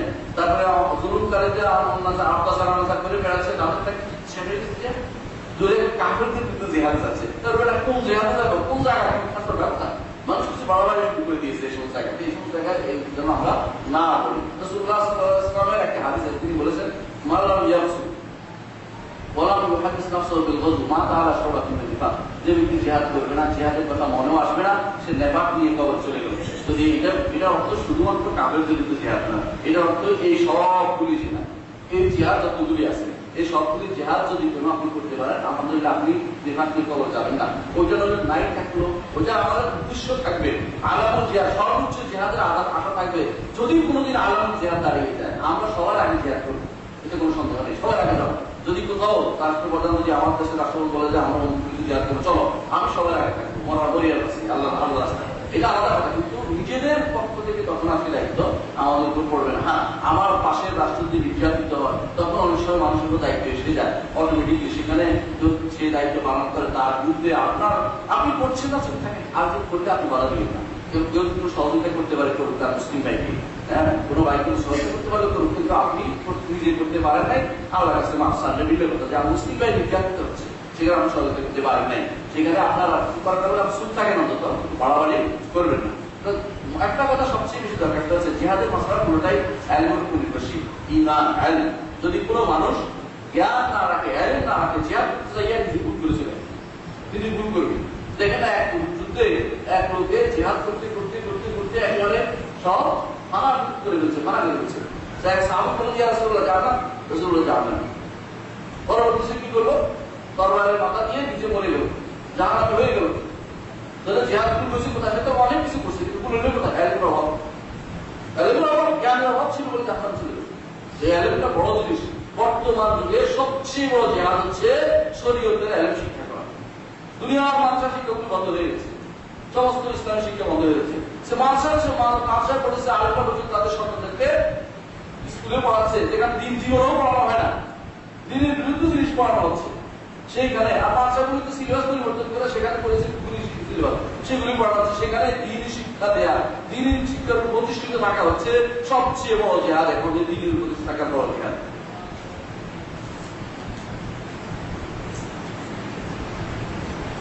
আমরা ঈদ ও রোজা কি সারা বিশ্বে একই তারিখে করবো?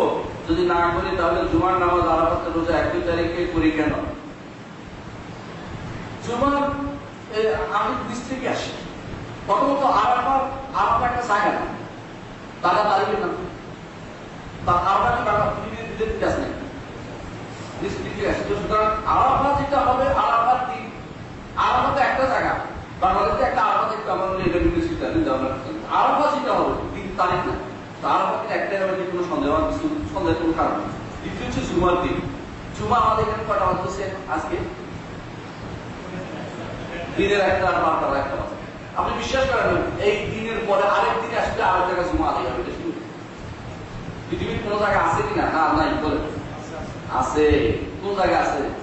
অস্ট্রেলিয়া যান, অথবা আরো দূরে যান, দেখুন যে, অথবা আমেরিকা যান, দেখুন যে আপনার ঠিক এখান থেকে 12-13 ঘন্টা পরে যাই ওটা হচ্ছে। কিন্তু পারে কখনো কখনো একই সময় পৃথিবীতে সোমবার এবং রোববার আছে।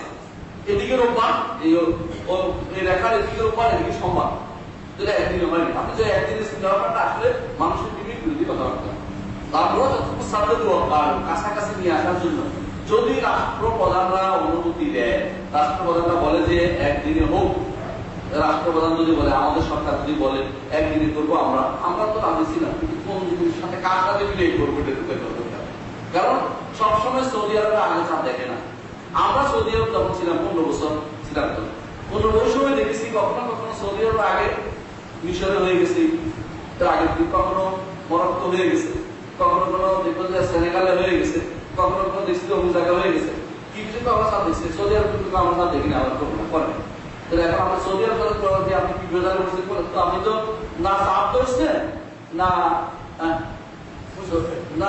সাপ ধরছেন, না মানুষ ধরছেন, কোনটাই নেই। রাসূলুল্লাহ সাল্লাল্লাহু আলাইহি ওয়াসাল্লাম বলেছেন, সাওমুকুম ইয়াওমা ইয়াসুমুন নাস, ফাতরুকুম ইয়াওমা ইয়াফতুরুন নাস। যেদিন মানুষ রোজা করে সেদিন রোজা করো, যেদিন মানুষ চাপে সেদিন চাপে। দেখেন রাসূলুল্লাহ সাল্লাল্লাহু আলাইহি ওয়াসাল্লামের কাছে এক লোক আসছে, দুই লোক আসছে। আয়েশা বলল, ইয়া রাসূলুল্লাহ, আমরা চাপ দেখছি। রাসূলুল্লাহ ঠিক আছে, আগামী দিন তো রোজা ঈদে নামাজের বেলা কোনো ডর আছে না? ঈদে নামাজ আসতে হতে পারবে না, হাই হাই হাই হাই কিছু হয় না। কারণ এই হাই হাই কিছু নেই, এটা মানুষ একটা সামাজিক একটা ইবাদত। রাসূলুল্লাহ সাল্লাল্লাহু আলাইহি ওয়াসাল্লাম এটাকে রাসূল পরের দিন নিতেও কোনো বাধা দেন নাই। যেটা বোঝা গেল যে এই জিনিসটা মানুষের সাথে, সমাজের সাথে মিলে মিশে করা উচিত, এবং এর বাইরে করলে এটা গুনার কারণ হতে পারে। কারণ এই সমস্ত জিনিসগুলি শরীয়ত রাখছে কার সাথে? রাষ্ট্রের সাথে। রাষ্ট্রের একটা হেলাল কমিটি আছে, সব কাফের না।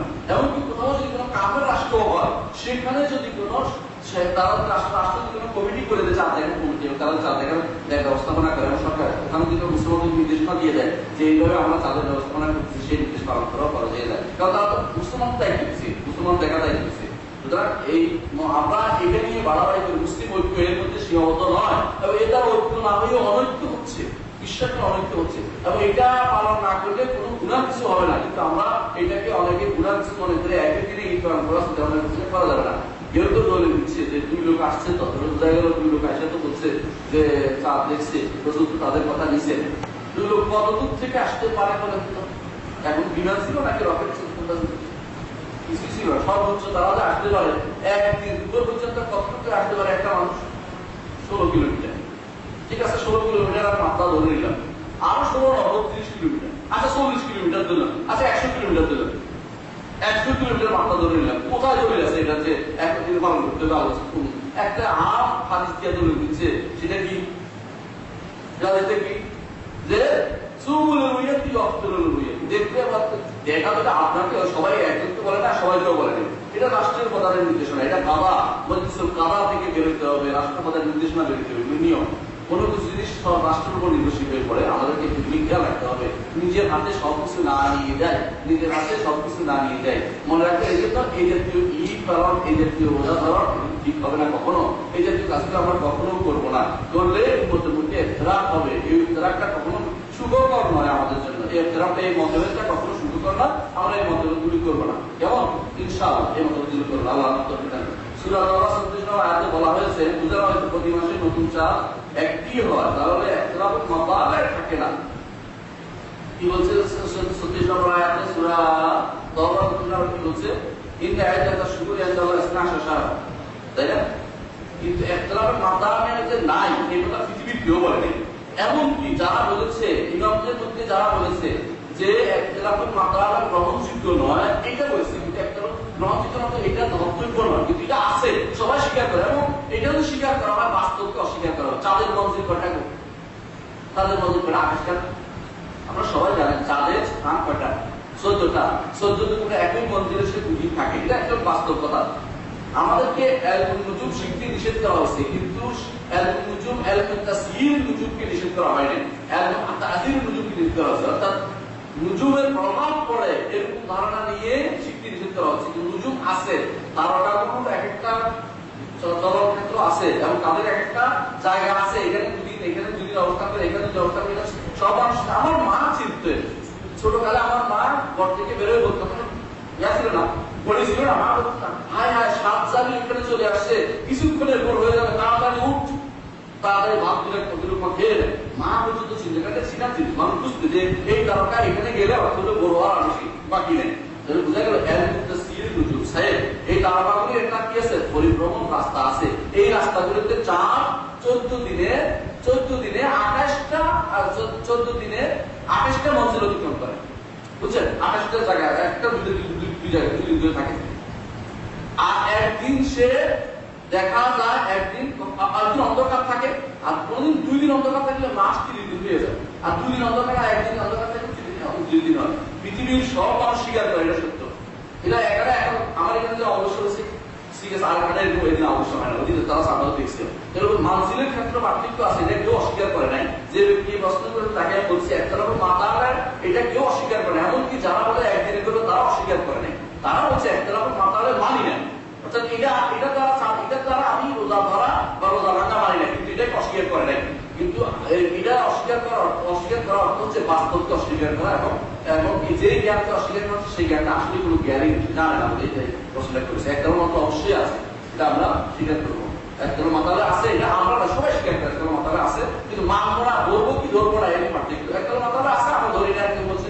যারা বলছে একদিন করবো তারা ধরি না, এটা থাকলে ধরবো না, এটা আছে কিন্তু ধরবো না। আর যারা বলছে না, একটা মাতালে যেহেতু আছে, এটা হুকুম আছে, এটার সাথে জড়িত আছে অনেক কিছু, এটা হিসেবে আমরা ধরি। ইনশাআল্লাহ এটাই শুদ্ধ বলে মনে করছি যে অবশ্যই আমরা একদিনে নয়, রাষ্ট্র যেদিন ঘোষণা দেবে সেটা আমরা ইনজয় করবো, সেদিন আমরা রোজা রাখবো।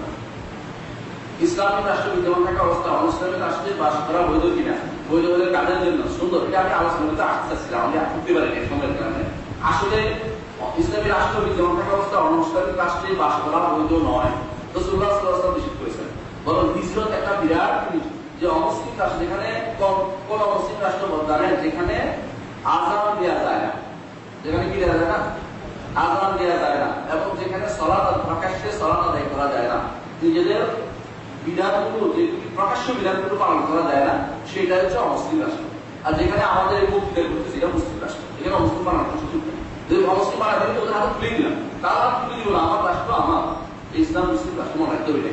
যতটুকু পারি আমি ধরে রাখবো, মৃত্যু নাক কেটে বলো, কেটে বলো পর্যন্ত, গলা কেটে বলো পর্যন্ত মুসলিম রাষ্ট্র, আমরা মানুষ ছেড়ে দিন ইসলাম।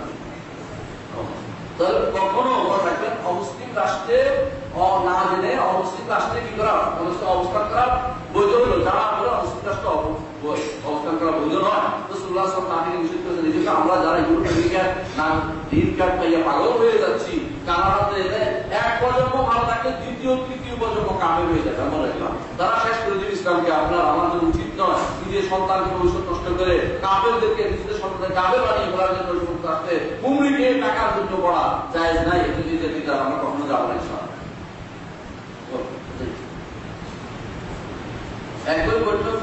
এক বছরে 3 তালাক হালাল হবে কি? হালাল না, হারাম, সম্পূর্ণ হারাম।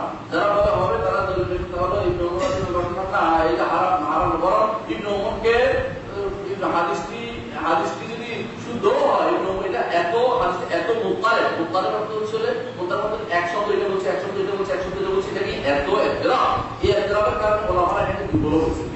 এমনকি কেউ কেউ বলেছেন যে রাসূল জিজ্ঞাসা করছেন তুমি কয় তালাক বলছো, 1 তালাক বলছো, নির্ভর দিয়েছে 1 হয়ে না। এই যে দুই ঘটনা এরা হয়তো আছে, এই জন্য এটা দিয়ে দলে দেওয়া যাবে না। একসাথে 3 তালাকটা হারাম। যে কোনো একটি মাযহাব মানতে মুসলিম কি বাধ্য? এটা একটা বই আছে, এটা একটা বই আছে, বইটা পড়বেন কি নাম মাসুদ খোজানদির বই, এটা বাংলা হয়েছে। মুসলিম কি যে কোনো একটি মাযহাব মানতে বাধ্য কি? বাধ্য না, কোনো মাযহাব মানতে বাধ্য না। কে বাধ্য করেছে? আল্লাহ রাসূলের মাযহাব তো আমাদের রাবের তৈরি, 4th শতাব্দীর তৈরি। আল্লাহ রাসূলের কিতাবে তো এটা উল্লেখই নাই। তাহলে বাধ্য কিভাবে করবেন? দলিল তো লাগবে বাধ্য করতে হলে, বাধ্য নয়। কিন্তু মনে রাখবেন একটা প্রশ্ন হচ্ছে যেন বাড়াবাড়ি না হয়। বাড়াবাড়ি কি? মাযহাব মানি না এক জিনিস মানবো না, আরেকটা হচ্ছে ইমামদেরকে যেন গালিগালাজ না করা, এটা আমাদের খেয়াল রাখবেন। কোন ইমামকে গালি দেওয়া, হেদায়েতের ইমাম ছিলেন, তারা হক পথ দেখিয়েছেন মানুষকে, তারা ইস্তেহাদ করেছেন, তারা সওয়াব পাবেন। কিন্তু আমি তাদেরকে না জেনে তাদের প্রতি আক্রমণ করলে কিন্তু আমি পেয়ে যাবো গুনাহগার হয়ে যাবো। কারণ এরা তো আসলে মানে দাঁড়াবে, আমি তোমাকে আমার আমল করতে বলি নাই, আমাকে করতে বলি না, আমার গালি দিচ্ছে না, আমার ফেরত দাও আমলগুলো। কি করবেন আপনি? কঠিনটা করবেন, আপনার আমল কি চলে যাবেন জানা, আপনি আরামে করতে থাকতে জানেন না, নাকি আমার না আরাম করতেছেন না কষ্টে।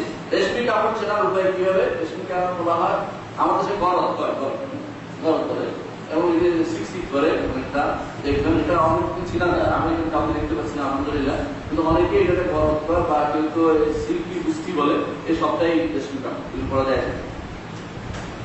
মুসলিম নামের সামনে মোহাম্মদ দেখা, সাহাবীদের নামের সামনে মোহাম্মদ দেখা নেই। আর এই মোহাম্মদ লিখতে সেই নাম রাখতে করতে হবে কি?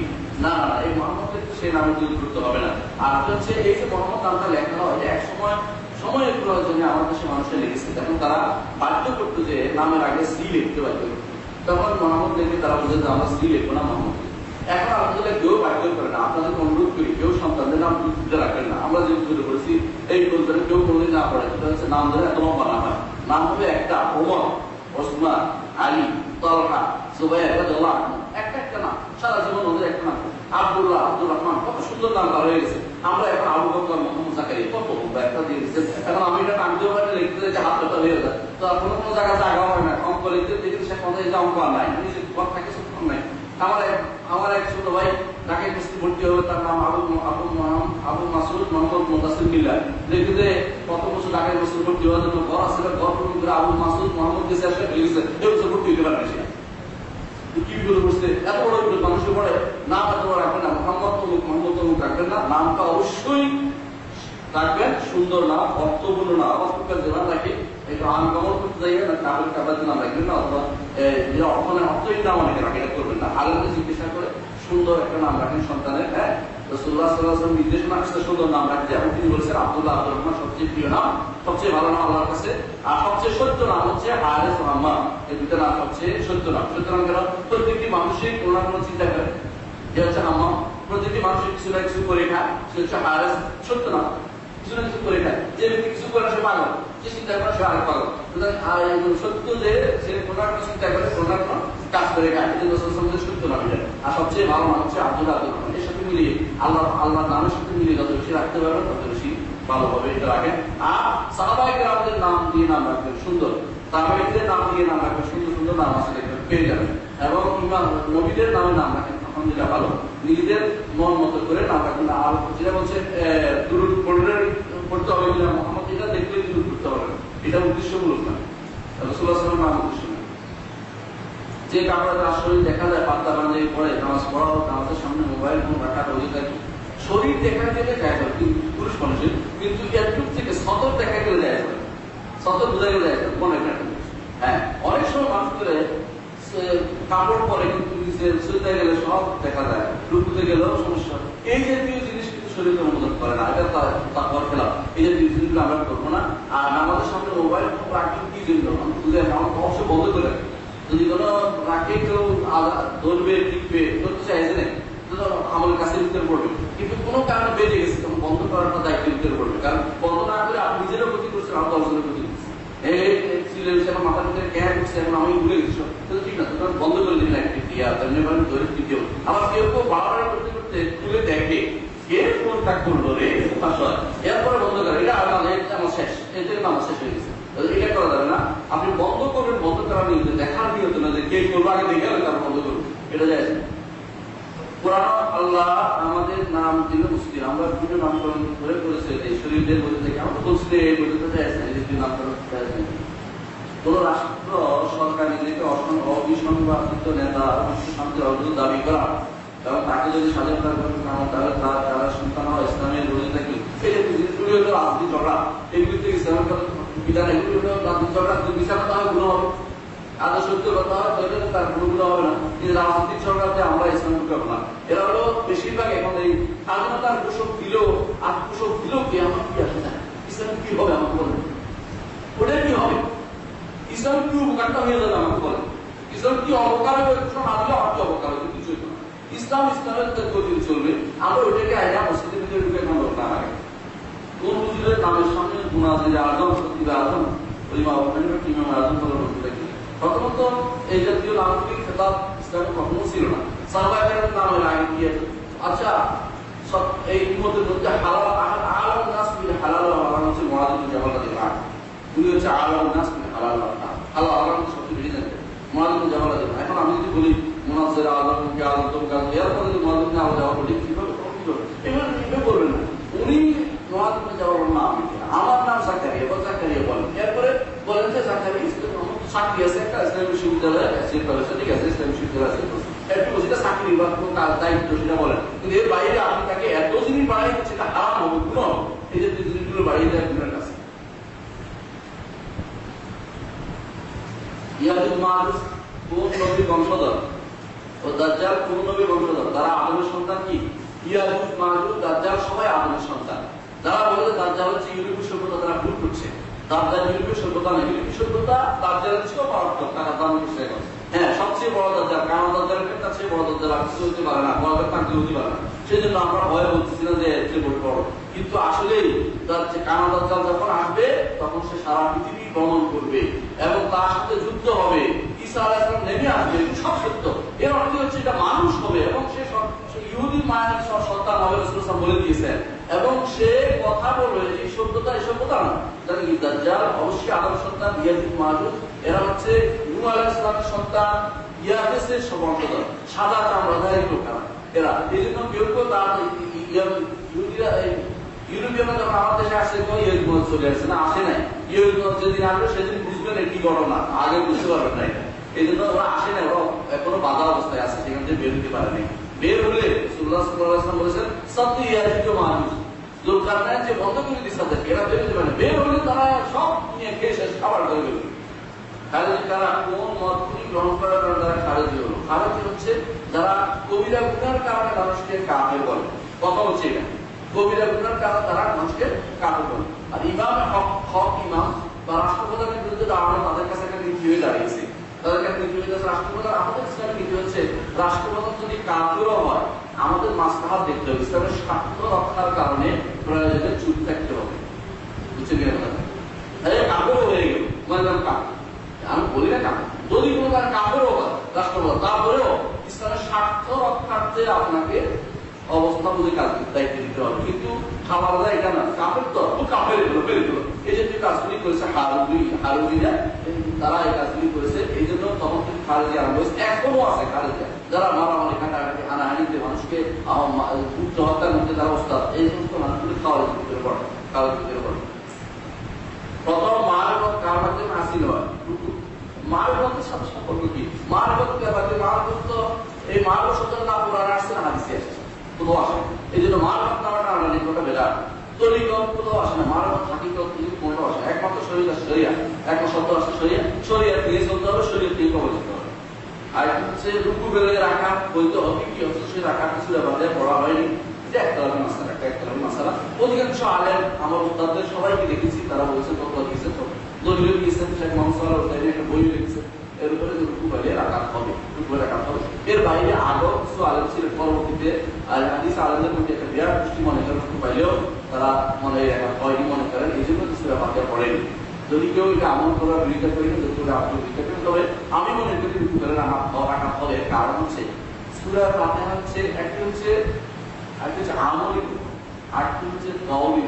সূরা ফাতিহা হচ্ছে কাউলি, কাউলি রূপগুলি ইমাম সাহেব টেনে নিয়ে যায়। অনেকগুলো রূপ আছে, যেমন রূপের মধ্যে 3 তসবিহ পড়াটা কাউলির উপর, এটাও ইমাম সাহেব টেনে নিয়ে যায়, এগুলি ওয়াজিবের উপর টেনে নিয়ে যায়। কাউলি আর আকওয়ালের রূপগুলিকে ইমাম সাহেব তাহাম্মুল করে, কিন্তু ফেলের রূপগুলি ইমাম সাহেব তাহাম্মুল করে। এই জন্য আপনাকে দেখেন, আপনি দাঁড়াইছেন ইমাম সাহেব রূপ পড়ে, দাঁড়ানোটা কিয়াম সেটা করছেন, শুধু সূরা ফাতিহা বাদ দিলাম, কিয়ামটা তো হচ্ছে ইমাম সাহেব পড়ে, আপনার কিয়ামটা ইমাম সাহেব পড়েছেন।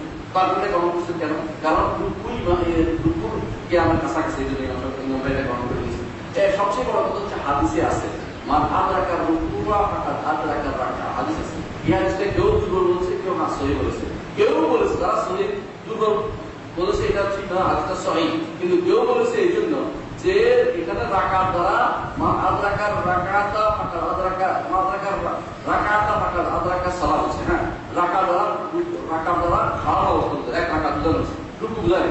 আমরা বলি যে না, রাকাত যদি কোনো একটা শব্দ রাকাত রুকু যখন বলা হয়, তখন সেটা রাকাত রুকুই বুঝায়, শুধু রাকাত দেয় না। আপনি পুরো রাকাত বোঝানোর কোনো সুযোগ নেই। মোট কথা আমি এটা মনে করি যে রাকাত রুকু পাইলে রাকাত হবে, কিন্তু বাধ্য করছি না। কেউ যদি মনে করে তার মনে ক্রিয়া না আসে, বলে যে আমার কোনো সন্তুষ্টি আসতেছে, আমার মনে হয় যে মাথায় পড়ে না, দাঁড়াইলাম না, কিন্তু রাখাতে হবে, সে যদি পরে তার বিরুদ্ধে আমি করি না, কারণ তাতে একটা ইস্তেহাদের মুশকিল আছে। হানাফি ভাই তারা তো তারাবি 20 টাকা সূরা ফাতিহা না পড়া একসাথে এতগুলি মাসআলা কেমনে দিচ্ছে? তা সূরা তারাবিটা আমাদের উপরে একটা বিরাট আর্টিকেল লিখছে islamhouse.com এ, তারাবির নামাজের রাকাত সংখ্যা একটা তাফসীর করতে আছে। এই বিরাট, আপনি পড়ে দেখেন, আমাদের কাছে সেট আছে, বিশেষ করে যাদের ভালো সেট আছে তারা দেখতে পাবেন। তারাবির নামাজ তারাবির সালাতে রাকাত সংখ্যা একটা তাফসীর করতে আছে।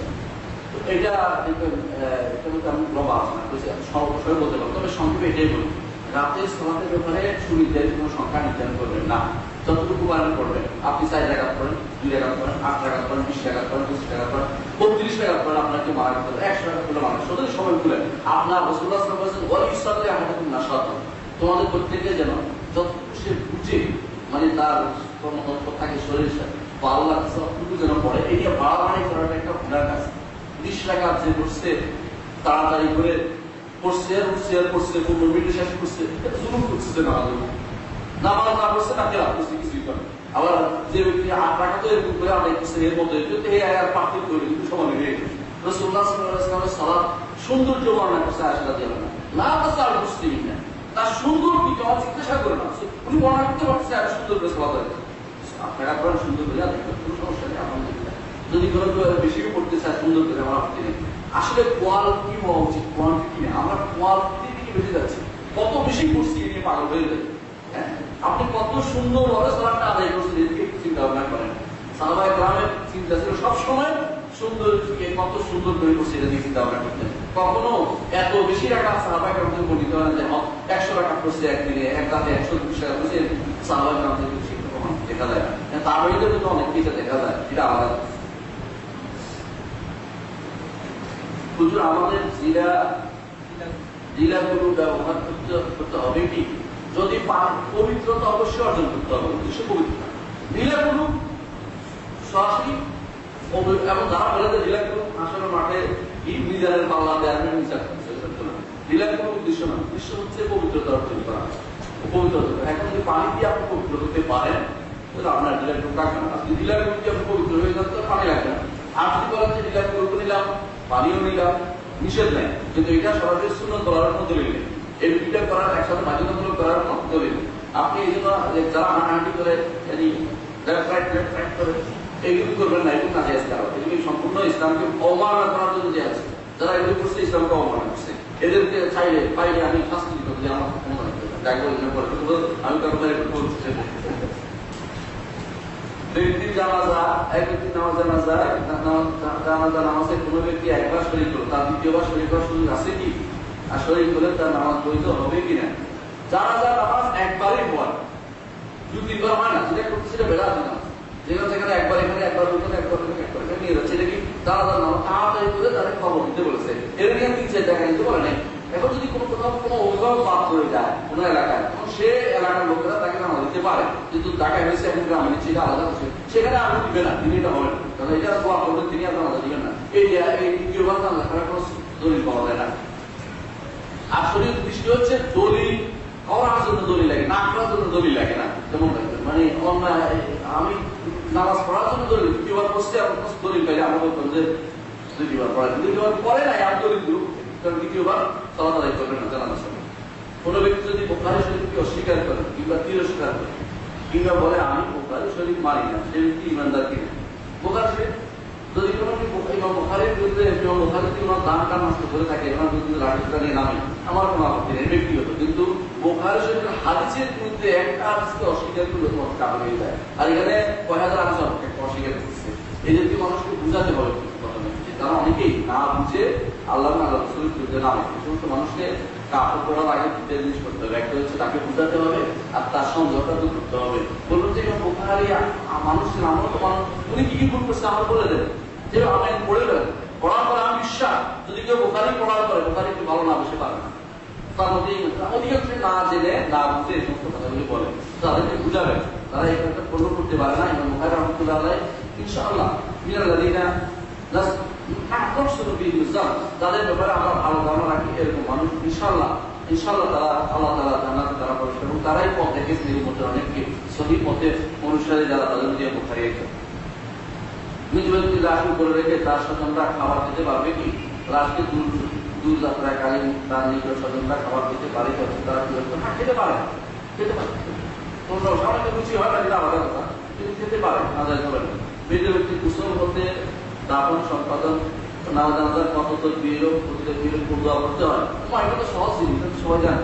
প্রতি তকবীরে 4 তকবীর, আবার তকবীরে সালাত জানাজা হলে আমাদের দেশে কিছু কিছু মানুষ জানাজা দেয়া যায় না, তো হুজুরে কয়ে দেয়, হ্যাঁ 4 তকবীরের সাথে বাংলা মনে করে যায়, আরবি তো বুঝতে করতে পারবেন, বাংলা মনে করে 4 তকবীর অবশ্যই। এখন প্রথম তকবীরের পরে কি করবেন? সূরা ফাতিহা, কেমন? দ্বিতীয় তকবীরের পরে কি করবেন? দুরূদ পড়বেন। তৃতীয় তকবীরের পরে আল্লাহুম্মা কুল্লি হাইয়িনা মাইয়িতিনা, যত দোয়া আছে সব উল্লেখ করবেন, মৃত ব্যক্তিকে যেন আল্লাহ তাকে এরপরে উত্তর দিয়া সালাম দিয়ে সব মাটি দেওয়ার সময় কোদালের প্রথম কূপের মাটি প্রথম দিয়ে শুরু করা বৈধ কি? এটা না লাগে কোদালের কি সমস্যা? এটা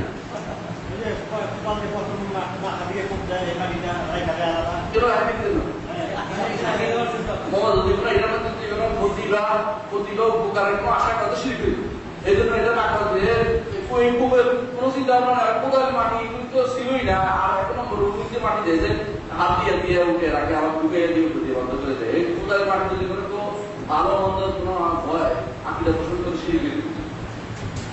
প্রাইভেট একটি প্রশ্ন, এখানে একটি মাদ্রাসা আছে, কিন্তু মাদ্রাসা ঠিক করে অবস্থায় এবারে আপনার সহযোগিতার ক্ষেত্রে আশাবাদী, আমি অবশ্যই সহযোগিতা করতে পারি, কিন্তু দোয়া করেন যেন আমি সহযোগিতা করতে পারি, এটা তো আল্লাহ, এটা কিন্তু আল্লাহ মঞ্জুরি দোয়া করা, মানে সহযোগিতা সবাই দ্বারা হয় না। বিশ্বাস করেন লক্ষ কোটি টাকা নিয়ে মানুষ কবর চলে যায়, তার দ্বারা ভালো কাজে সহযোগিতা করা হয়।